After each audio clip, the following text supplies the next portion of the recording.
You ever see someone try to fake a friendship so hard it ends up backfiring in the most public, humiliating way possible? That's what's happening to Gwyneth Paltrow right now, and it's kind of incredible to watch. She's out here promoting her Goop brand, doing press like a seasoned Hollywood vet.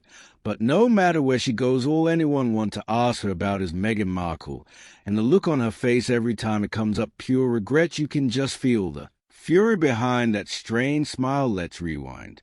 For a second, Gwyneth once tried to play both sides of the Meghan Markle game. She dropped a couple of subtle jabs in a Vanity Fair profile, poked fun at Meghan's with love lifestyle vibe in a social media video, one that was pretty clearly mocking Meghan's brand without directly naming her. It was obvious to everyone paying attention, but then instead of owning it, Gwyneth went the PR route. She started acting like they were cool, that they were Monaceto neighbors with a friendly relationship, but every time she opens her mouth about Meghan, now it's like watching someone dig their own grave in slow motion. This all came to a head when Gwyneth sat down for an interview with Entertainment Tonight. It was supposed to be about Goop. Instead, it turned into an accidental Meghan Markle press conference. Would you ever collaborate with your friend Meghan Markle? The host asked, smiling, and you could almost see Gwyneth's soul trying to leave her body. She scrambled to find a diplomatic answer, mumbling something about Meghan being totally lovely and how they don't know each other that well. But girl, you were on camera with her. You posted a video. You leaned into the connection when it suited you. And now the ghost of Meghan won't stop haunting your interviews. A problem for Gwyneth and for others like her is that once you get caught in Meghan Markle's media orbit, there's no clean exit. It's like stepping into quicksand. At first it looks calm, maybe even strategic. But the more you try to pull away, the deeper you sink. Gwyneth isn't the first. Mindy Kaling went through it. Jessica got mauled. Even Serena Williams, one of Meghan's last remaining celebrity allies, is allegedly distancing herself. It's become a pattern, and people are starting to notice. And there's a wild rumor that Meghan tried to swipe Serena's coveted American Vogue cover. Allegedly, she called up Anna Wintour herself, asking to take the spot. The same Serena who's been one of her only public defenders. That's not just a bad look. It's nuclear-level betrayal. It feeds into this growing perception that Meghan will use people as long as they serve a narrative. Once they are no longer useful, she moves on. And when the one person who stood by you is getting shoved aside for clout, it says everything. That's why so many Hollywood folks are quietly backing away. They've seen how this movie ends. You get pulled into Meghan's world either through fake friendships or forced collaborations, and suddenly you're caught in a PR hurricane. Words get twisted, your brand takes a hit, and whereas the public can smell the inauthenticity from a mile away, they know when someone's faking it, especially when it comes to Meghan Markle. Gwyneth's trying to act unbothered, but it's written all over her face every time Meghan's name gets brought up. Her smile gets a little tighter, her answers a little more rehearsed. This isn't just awkward, it's calming.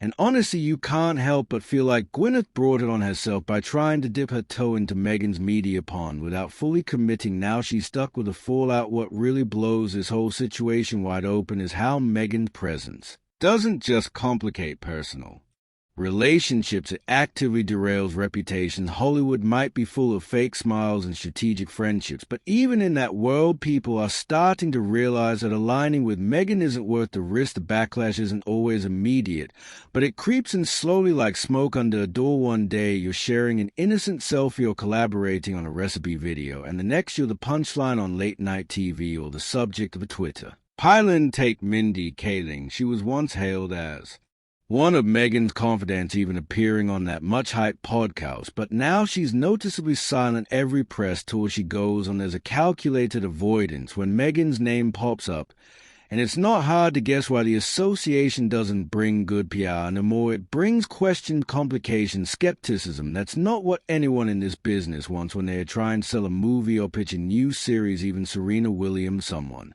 with a rock-solid image who has been fiercely loyal, seems to be stepping back. It's subtle, sure, but when Meghan launches a brand and Serena's nowhere near it, when she starts a second season of a lifestyle show and her best friend doesn't appear, that silence speaks louder than any statement.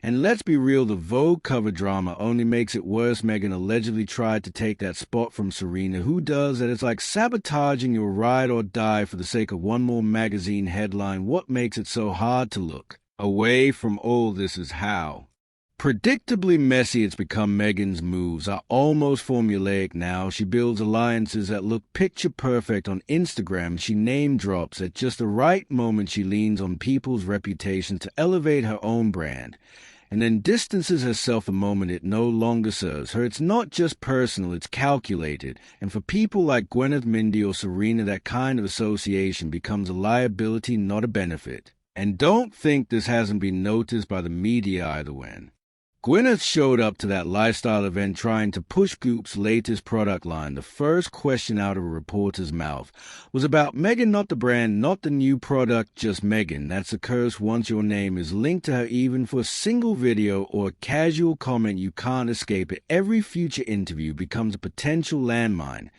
Then there's Megyn Kelly and Megyn Callahan, who've taken the situation and turned it into comedy gold. Their spoof of Meghan's with Love show was brutal in the best way possible. It wasn't just about mocking the aesthetics or the scripted charm. It was about calling out the narcissism baked into every single scene. Meghan narrating her own importance while ignoring everyone around her nailed the false girl power tone that somehow never includes actual friendship or empathy. Exposed it hit too close to home. And that's why it resonated. Even the crew in that parody seemed terrified of her walking on eggshells, waiting for the next ego trip to explode. And maybe that's not too far from reality. People around Meghan might smile, nod, play along, but behind closed doors, a crack show. There's a reason so many former friends have gone radio silent. You don't need a public fallout to know something went wrong. You just need to look at who's still standing beside her, and more importantly, who isn't. That tells a real story. There's something almost cinematic about how this all unfolds. Meghan's entire public brand is built on reinvention. Hollywood actress to Duchess to social justice warrior to lifestyle entrepreneur, but with each new pivot, the backlash grows louder, and it's not coming from tabloids or anonymous trolls anymore. It's coming from former allies, respected voices, and even comedians who once stayed out of the royal drama. People aren't just questioning her moves, they're openly laughing at them. That's where the parody stings the most. Megyn Kelly and Megyn Callahan didn't just lampoon Meghan, so they dismantled it the way Meghan characterizes herself as a relatable,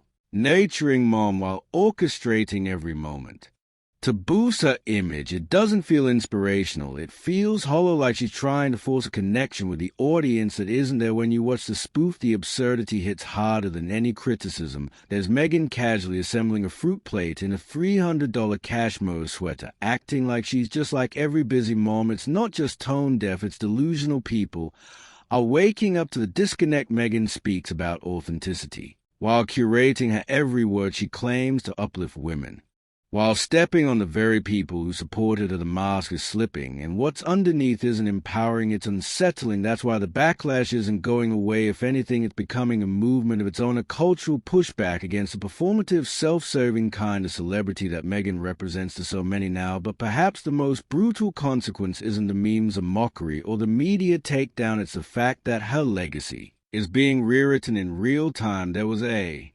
moment not long ago when Meghan had the world's attention in the palm of her hand. She had history, power, and influence on her side. She could have redefined what it meant to be royal. She could have used her platform to create genuine impact. But instead she played the fame game, and she played it poorly. At a tragic fall when you think about it, from standing beside the Queen to being the subject of YouTube skits, from a global wedding watched by millions to being called out for allegedly betraying Serena Williams over a Vogue cover. That's not just a PR misstep, it's a free fall.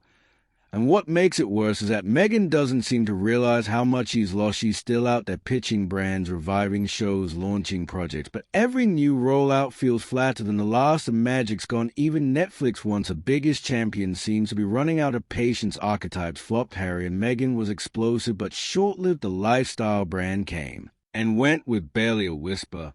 People aren't buying what she's selling anymore, literally and figuratively. It's not about the content, it's about the trust. And once that's broken, there's no glossy magazine shoot or Netflix special that can fix it. What's left is a hollow echo of what could have been a woman with immense potential who turned every opportunity into a self-promotion campaign, burning bridges as fast as she built them. Gwyneth, Mindy, Serena, they're just the ones we know about. There are likely dozens more who've distanced themselves quietly, privately, hoping to escape the fallout. And at the center of it all is Meghan, still performing, still curating, still trying to control the narrative. But the audience has changed. They've seen too much, they know too much, and now instead of cheering, they are watching with folded arms, waiting for the next twist in a story that's no longer a fairy tale.